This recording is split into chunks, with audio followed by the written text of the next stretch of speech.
What's going on, folks? It's day after fishing, just getting everything cleaned up, reset. Got a lot of fish to clean.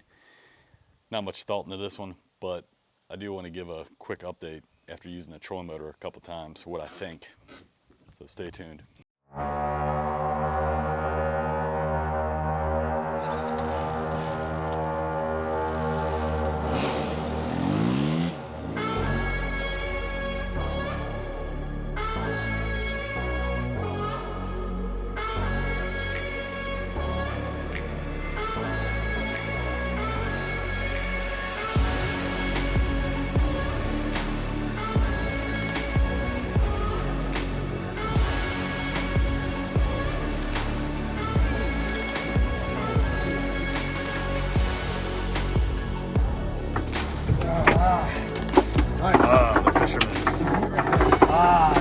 The fisherman.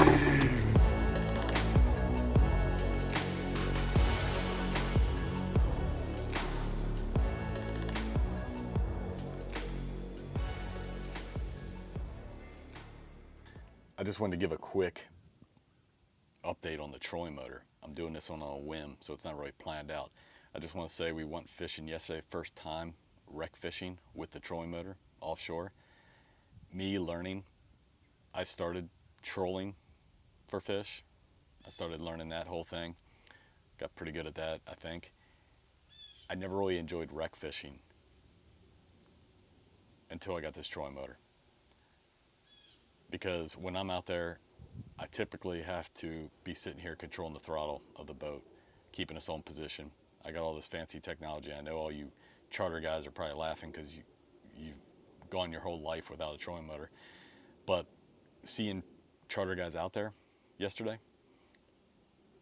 having to maneuver the boat constantly, bumping it forward, drifting over wrecks, watching lures get hung up because they're drifting over wrecks, being able to put the two guys I had on my boat right on top of the structure I wanted, hit anchor lock with the trolling motor and sit there dead still. Number one, freed me up. I could actually fish and enjoy the day. R2-D2 up there was just doing its job, spinning around, keeping us locked dead on position. I had all of our marks on LEADNAV marked, and I could sit up there and glance up, and we weren't budging. And I can see the structure not moving on side scan underneath us. And when we got tired of that spot, I could just bump forward, bump left, bump right, and put us on new fish. The other thing I didn't really consider was the fuel saving. Typically, I'm used to getting up in the morning and having to fill my tank like 3 times because I hit the limiter on the gas pump. I went to fill up and it kind of threw me off because I only put like $50 in my tank, which I was like, this can't be right, especially with the fuel cost today. I didn't realize how much fuel I saved from my previous trip because I ran the trolling motor all day. That's it, folks. Quick video. Just want to tell you what I thought of the trolling motor after using it for the past couple weeks. And if you want to hear me ramble about anything in the future, just comment, like, subscribe, hit the bell, again, wherever that's at. And later.